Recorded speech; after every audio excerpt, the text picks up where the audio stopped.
sindaco Toppan, insomma, girando per la città si può vedere che ci sono in corso delle asfaltature. Com'è il piano delle asfaltature e a che punto siamo?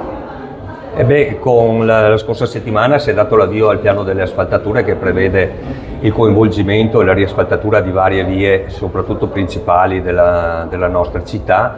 Siamo partiti con via Lourdes,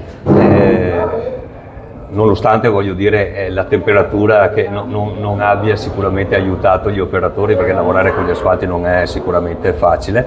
Ho visto che procedono molto, molto velocemente, celermente, quindi siamo consapevoli e ottimisti che nel giro di un mese e mezzo, per fine settembre, tutte le opere di asfaltatura previste nella nostra città vengano realizzate.